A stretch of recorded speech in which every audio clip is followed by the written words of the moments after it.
Assalamualaikum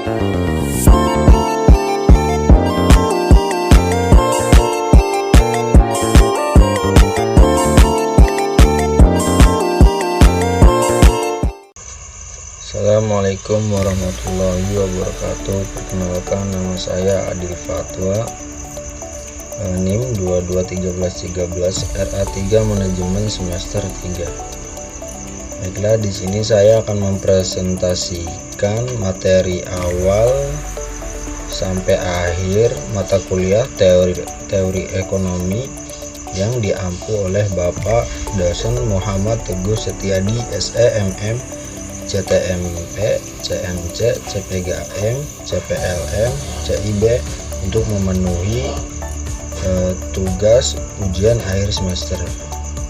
Baiklah, materi yang pertama akan saya presentasikan adalah ilmu ekonomi. Pengertian ilmu ekonomi. Prof.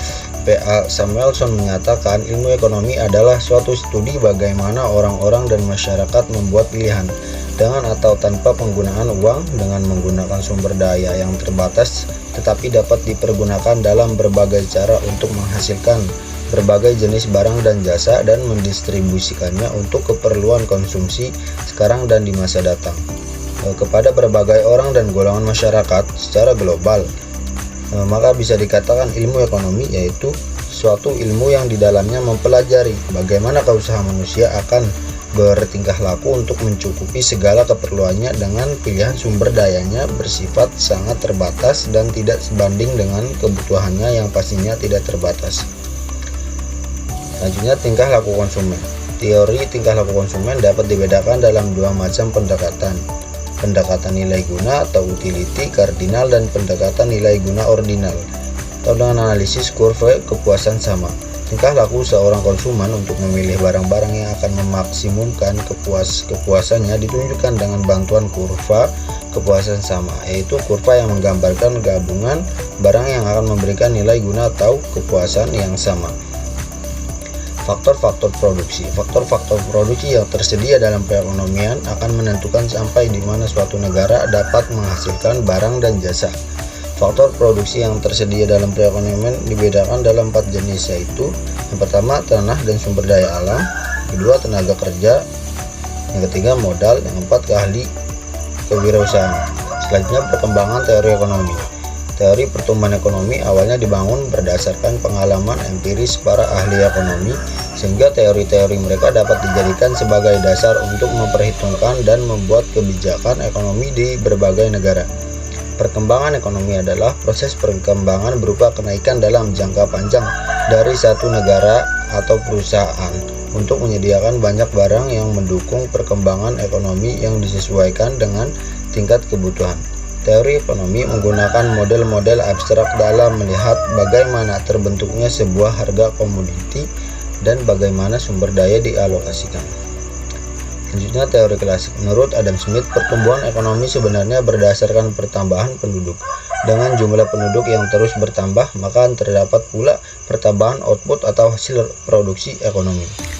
Selanjutnya, menurut David Ricardo, jumlah penduduk yang terus bertambah itu suatu saat akan menyebabkan jumlah tenaga kerja menjadi sangat melimpah.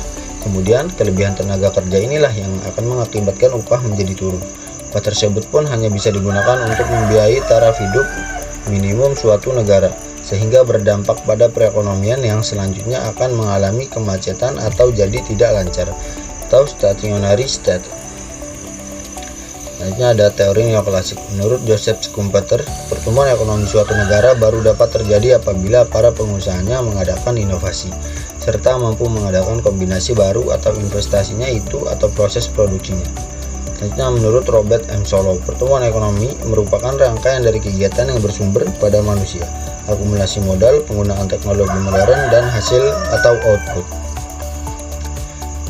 Teori perkembangan ekonomi modern. Teori pertumbuhan ekonomi modern ini baru dikemukakan oleh Walt Whitman Rostow dalam bukunya yang berjudul The Stage of Economic Growth. Ia berpendapat bahwa pertumbuhan ekonomi yang modern dibagi menjadi 5 tahapan, yaitu yang pertama masyarakat tradisional atau the traditional society, yang kedua pra lepas landas atau the precondition for take off, Ketiga, lepas landas atau the take off. Yang keempat, dorongan menuju kedewasaan atau the drive to maturity. Yang kelima, konsumsi tinggi. Elastisitas permintaan dan penawaran. Teori permintaan adalah menerangkan tentang ciri hubungan antara jumlah permintaan dan harga. Oleh karena itu, teori tersebut berasumsi bahwa ketika permintaan di pasar naik, maka harga barang pun akan ikut naik. Tetapi jika permintaan turun, maka harga pun akan ikut turun. Selanjutnya, teori penawaran. Teori penawaran adalah penawaran akan terjadi jika para penjual dapat menyediakan barang-barang yang diperlukan. Hal ini akan mempengaruhi tingkah laku penjual dalam menyediakan atau menawarkan barang-barang yang diperlukan. Masyarakat di pasar menentukan faktor-faktor yang mempengaruhi produksi dan penawaran barang yang akan dijual. Selanjutnya ada kurva permintaan dan penawaran. Yang pertama, kurva permintaan atau demand curve. Kurva permintaan adalah grafik yang menggambarkan hubungan antara harga suatu barang dengan jumlah permintaan. Jumlah permintaan di pasar adalah total semua barang permintaan oleh semua pembeli pada berbagai tingkat harga. Yang kedua ada kurva penawaran atau supply curve. Kurva penawaran adalah grafik hubungan antara harga barang dan jumlah penawaran. Selanjutnya ada teori biaya dan penerimaan. Teori biaya adalah suatu cabang ilmu akuntansi yang mempelajari tentang biaya. Teori biaya biasanya membahas tentang definisi biaya, klasifikasi biaya, fungsi biaya, dan metode penentuan biaya. Teori biaya merujuk pada konsep-konsep ekonomi yang berkaitan dengan pengeluaran atau biaya yang terlibat dalam proses produksi suatu barang atau penyediaan suatu jasa. Teori ini merupakan bagian integral dari ekonomi mikro yang berfokus pada perilaku individu, perusahaan, dan pasar. Berikut adalah komponen-komponen utama dalam pengertian teori biaya. Pertama ada biaya tetap atau fixed cost. Biaya tetap merujuk pada jenis biaya yang tetap dalam jumlah tertentu, tidak tergantung pada volume produksi atau penjualan. Ini termasuk pembayaran rutin yang harus dibayarkan entitas bisnis, seperti sewa gedung atau biaya administrasi bulanan.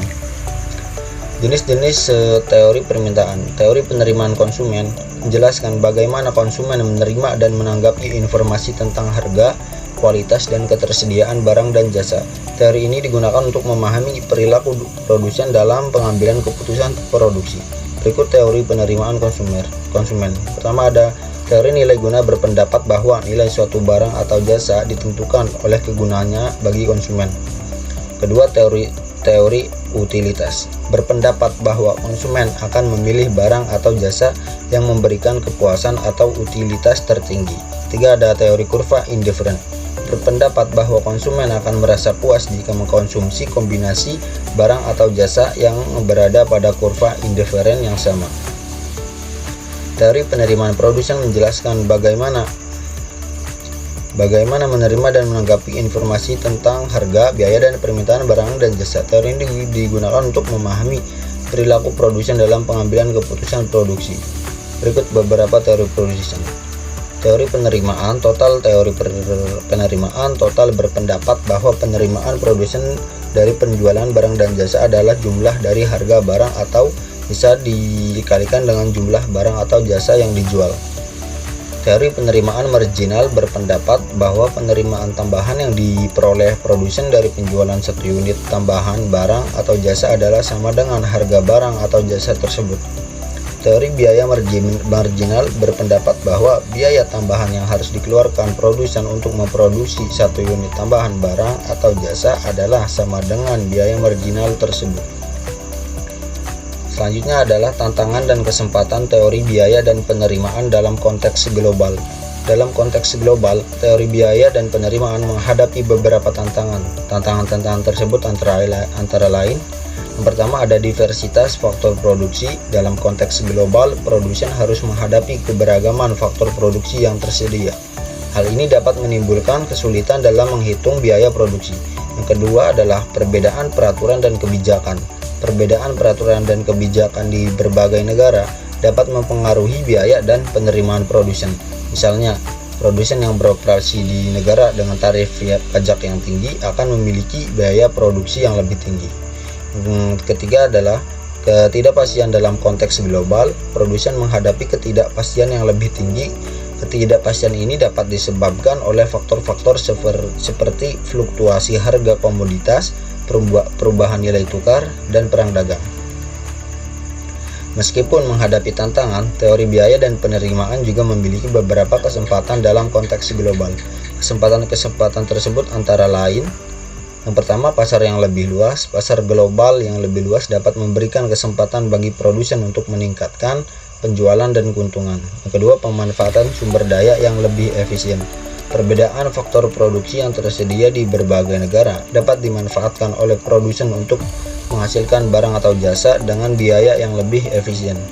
Yang ketiga, ada inovasi. Kondisi persaingan semakin ketat di pasar global mendorong produsen untuk berinovasi. Inovasi dapat membantu produsen untuk meningkatkan biaya produksi dan penerimaan. Selanjutnya ada berikutlah adalah beberapa contoh tantangan dan kesempatan teori biaya dan penerimaan dalam konteks global. Tantangan: sebuah perusahaan elektronik yang memproduksi smartphone di China harus menghadapi biaya produksi yang lebih tinggi jika ingin memproduksi smartphone di Amerika Serikat.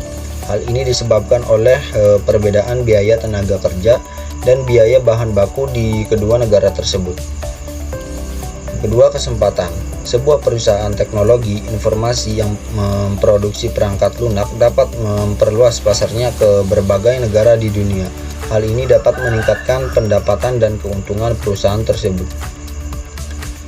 Selanjutnya ada teori produksi dan kegiatan perusahaan.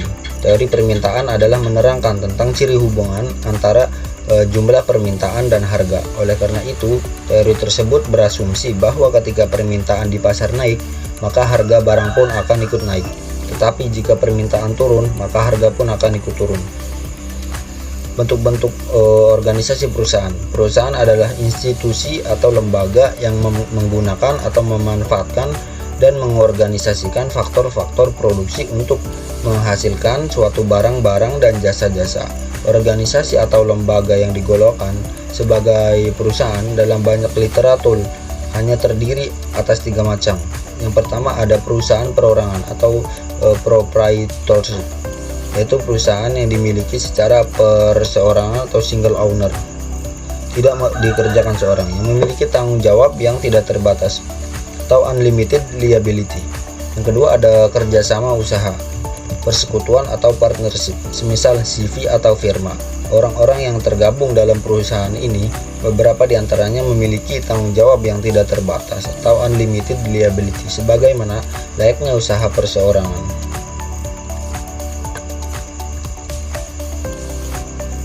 Yang ketiga, ada perseroan atau company, adalah perusahaan yang dimiliki oleh seorang atau lebih menjadi pemilik saham atau share perusahaan tersebut. Perseroan yang relatif besar dapat menjual sahamnya kepada masyarakat secara terbuka, perusahaan terbuka atau TBK, atau limited atau LTD melalui bursa saham, atau menjualnya kepada siapa saja yang berminat secara tertutup dengan hasil yang sebesar-besarnya. Selanjutnya ada fungsi produksi. Yang dimaksud dengan fungsi produksi atau memproduksi adalah suatu usaha atau kegiatan untuk menambah kegunaan atau nilai guna suatu barang. Kegunaan suatu barang akan bertambah bila memberikan manfaat baru atau lebih dari bentuk semula. Untuk memproduksi kebutuhan faktor produksi, fungsi produksi adalah hubungan teknis antara faktor produksi atau input dengan hasil produksi atau output. Teori produksi dengan satu faktor berubah. Teori produksi yang sederhana menggambarkan mengenai hubungan di antara tingkat produksi suatu barang dengan jumlah tenaga kerja yang digunakan untuk menghasilkan berbagai tingkat produksi barang tersebut. Produksi dengan dua input variabel. Produksi ini merupakan kombinasi antara dua faktor produksi variabel untuk menghasilkan output atau hasil produksi yang sama. Dalam hal ini, kombinasi yang paling mudah adalah antara faktor produksi modal atau capital dengan tenaga kerja atau labor. Jika produksi yang bersifat variabel adalah jumlah tenaga kerja, modal atau peralatan, maka fungsi persamaan yang dapat ditulis adalah Q sama dengan F L C, dengan Q sebagai output atau jumlah hasil produksi, L sebagai labor atau tenaga kerja, dan C sebagai capital atau modal ataupun peralatan, yang mana kedua ini menunjukkan input variabel. Dalam teori ini, terdapat kurva isoquant yang menunjukkan hasil produksi sama dan garis isokos yang menunjukkan biaya untuk proses produksi sama. Selanjutnya ada teori perilaku konsumen dan teori biaya produksi. Definisi perilaku konsumen menurut Hasan 2013, perilaku konsumen adalah studi proses yang terlibat ketika individu atau kelompok memilih, membeli, menggunakan atau mengatur produk, jasa, ide, atau pengalaman untuk memuaskan kebutuhan dan keinginan konsumen. Jeffrey Putra Nugraha 2021. Menurut berdasarkan penafsiran Sunyoto 2012, perilaku konsumen atau consumer behavior dapat diartikan sebagai kegiatan-kegiatan individu yang secara langsung terlibat dalam mendapat dan mempergunakan barang-barang atau jasa, termasuk dalam proses pengambilan keputusan pada persiapan dalam penentuan kegiatan-kegiatan tersebut. Jeffrey Putra Nugraha 2021. Yang B, faktor yang mempengaruhi konsumen. Menurut penjelasan Kotler dan Keller 2016, faktor-faktor yang mempengaruhi perilaku pembelian konsumen ada 3, yaitu faktor budaya, faktor sosial, dan faktor pribadi. Berikut adalah penjelasan lengkap dari ketiga faktor tersebut berdasarkan penjelasan Kotler dan Keller 2016. Yang pertama ada faktor budaya atau culture factor.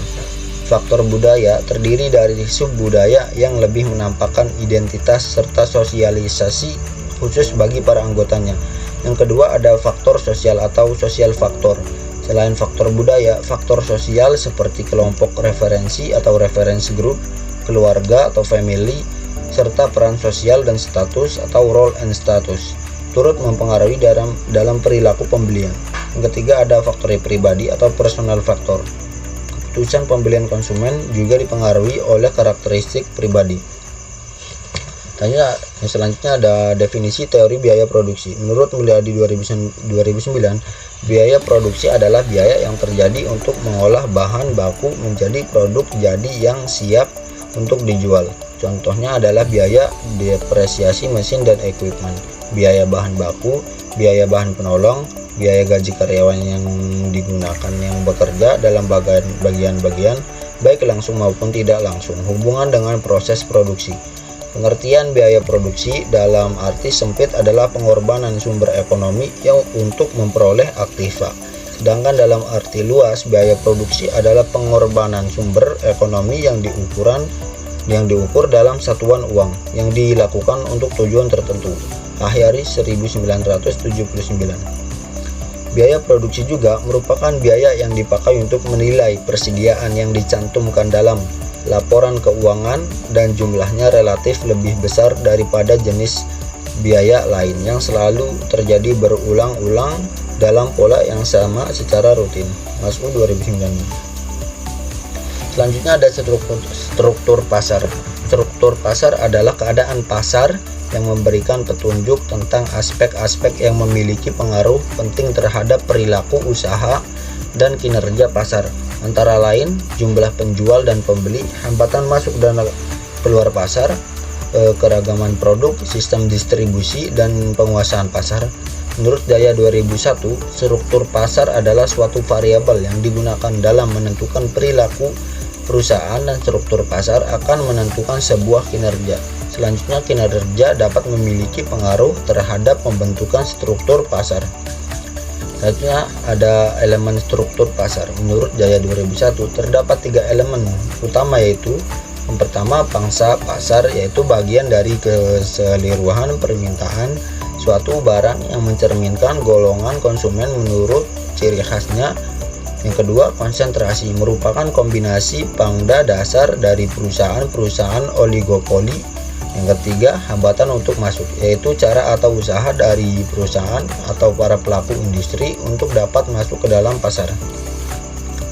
Bentuk struktur pasar. Bentuk-bentuk struktur pasar menurut Cash and Fire 2019 dalam Marit dan kawan-kawan 2021 halaman 74 menjadi 4 jenis, yaitu yang pertama pasar persaingan sempurna, kedua pasar monopoli, ketiga pasar monopolistik, 4 pasar oligopoli.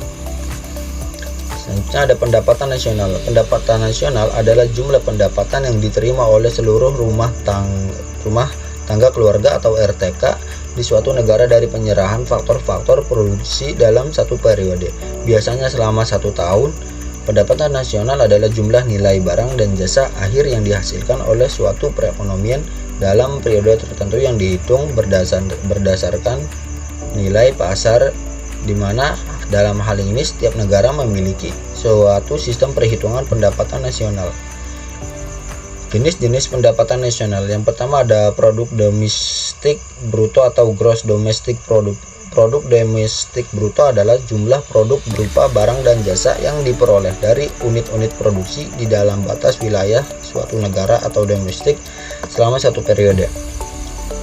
Yang kedua, produk nasional bruto atau gross national product. Produk nasional bruto atau PNB meliputi nilai produk berupa barang dan jasa yang dihasilkan oleh masyarakat dalam suatu negara selama satu periode. Ketiga ada produk nasional neto atau net national product. Produk nasional neto adalah jumlah GNP yang dikurangi dengan barang modal sebagai penggantian. Keempat ada pendapatan nasional neto atau net national income. Pendapatan nasional neto adalah pendapatan yang dihitung dari jumlah balas jasa yang diterima oleh rakyat sebagai pemilik faktor produksi. Kelima ada pendapatan perseorangan atau personal income. Pendapatan perseorangan adalah jumlah pendapatan yang diterima oleh setiap penduduk dalam masyarakat, termasuk pendapatan yang didapatkan tanpa memberikan suatu kegiatan yang lainnya. Selanjutnya ada pasar persaingan monopolis. Pasar monopolistik pada dasarnya merupakan sebuah pasar yang ada di antara dua jenis pasar yang cukup ekstrim, yaitu pasar persaingan sempurna dan pasar monopoli. Oleh sebab itu, pasar jenis ini masing-masing mengandung unsur-unsur atau sifat yang berasal dari persaingan monopoli dan juga persaingan sempurna. Dengan kata lain, pasar persaingan monopolistik dapat diartikan sebagai sebuah pasar yang mana memiliki banyak penjual atau produsen yang memproduksi produk yang beragam. Ciri-ciri pasar monopolistis. Pertama, memiliki jumlah produsen atau penjual yang sangat banyak. Kedua, diferensi produk. Diferensiasi produk yang dimaksud sini adalah produk yang serupa mempunyai karakteristik yang berbeda-beda. Tiga, persaingan produsen tidak berdasar pada harga. Yang keempat, kebebasan produser baru untuk keluar dan masuk pasar. Yang kelima, perkembangan teknologi dan inovasi. Fungsi pasar monopolistis. Pasar persaingan monopolistis memiliki berbagai fungsi yang menciptakan dinamika unik dalam aktivitas ekonomi. Pertama, pasar ini mendorong inovasi dan diferensiasi produk. Kedua, pasar persaingan monopolistis memberikan kebebasan masuk yang tinggi bagi perusahaan baru. Yang ketiga, pasar ini memberikan banyak pilihan kepada konsumen. Dan yang terakhir, pasar ini menciptakan lingkungan yang responsif terhadap perubahan selera konsumen. Pasar bebas dan kebijakan pemerintah.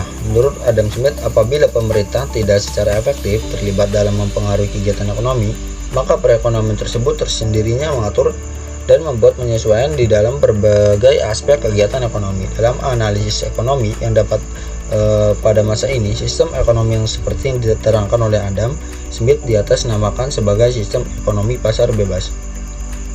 Selanjutnya, kebaikan ekonomi pasar bebas. Sistem kebijakan ekonomi pasar bebas itu dapat secara efisien menyelaraskan berbagai kegiatan ekonomi, mewujudkan pertumbuhan ekonomi yang teguh dalam jangka panjang. Setiap pihak atau produsen atau konsumen yang mempunyai kebebasan dalam memilih kegiatan ekonomi yang dijalankannya dan membeli barang dan jasa yang dinikmatinya. Kesimpulan pasar bebas dan kebijakannya. Pasar bebas memberikan kebebasan kepada pelaku bisnis untuk bersaing dan mengembangkan diri dalam pembangunan ekonomi. Namun sistem pasar bebas juga dapat mengalami kegagalan seperti akibat eksternal yang merugikan, kekurangan produksi barang publik, kekuasaan monopoli, kegagalan penyesuaian dengan efisien, dan distribusi pendapatan yang tidak seimbang. Untuk mengatasi kegagalan ini, pemerintah dapat melakukan campur tangan langsung dan membuat undang-undang untuk mempertinggi efisiensi. Selain itu, pemerintah juga dapat menggunakan kebijakan fiskal dan moneter untuk mengatasi masalah ekonomi seperti pengangguran, inflasi, pertumbuhan ekonomi, dan distribusi pendapatan yang tidak seimbang. Selanjutnya ada kebijakan fiskal dan kebijakan moneter. Fiskal adalah suatu bentuk pendapatan dalam suatu negara yang diperoleh dari masyarakat dan juga pemerintahan yang digunakan untuk pengeluaran dengan melalui program-program yang dibuat oleh pemerintah untuk menghasilkan pencapaian terhadap pendapat nasional, produksi, dan perekonomian, dan juga digunakan untuk suatu perangkat keseimbangan dalam perekonomian negara. Tujuan utama kebijakan fiskal adalah bertanggung jawab atas warga negaranya dari kemiskinan dan krisis ekonomi. Maka dari itu pemerintah membuat program perancangan dalam berbagai bentuk agar warga negaranya menjadi sejahtera. Tujuan utama kebijakan moneter adalah menjaga dan memelihara stabilitas nilai tukar rupiah, yang salah satunya tercermin dari tingkat inflasi yang rendah dan stabil. Tentang perekonomian terbuka, dari berbagai sumber yang ditemukan, pembahasan mengenai perekonomian terbuka mencakup analisis mendalam mengenai dampak perdagangan internasional, keterkaitan antara sektor perekonomian, pemerataan pembangunan ekonomi, serta solusi dan rekomendasi yang relevan untuk meningkatkan kinerja perekonomian terbuka. Perekonomian terbuka merupakan sistem ekonomi yang memungkinkan suatu negara berinteraksi erat dengan dunia global melalui perdagangan internasional yang mempengaruhi pertumbuhan ekonomi, inflasi, dan kualitas lingkungan. Sirkulasi aliran pendapatan merupakan faktor penting dalam perekonomian terbuka yang melibatkan pembayaran oleh sektor perusahaan kepada pemerintah atas pajak dan terutama di sektor investasi, perbankan, dan konsumen. Perekonomian terbuka juga mempengaruhi kualitas lingkungan karena perdagangan internasional dapat berdampak pada emisi karbon dan lingkungan. Untuk menghadapi tantangan dan peluang yang terkait dengan perekonomian terbuka, negara-negara perlu memahami sirkulasi aliran pendapatan, mengembangkan strategi ekonomi, dan menjaga keseimbangan ekonomi. Baiklah, terima kasih. Sekian presentasi dari saya. Mohon maaf bila ada kekurangan. Wassalamualaikum warahmatullahi wabarakatuh.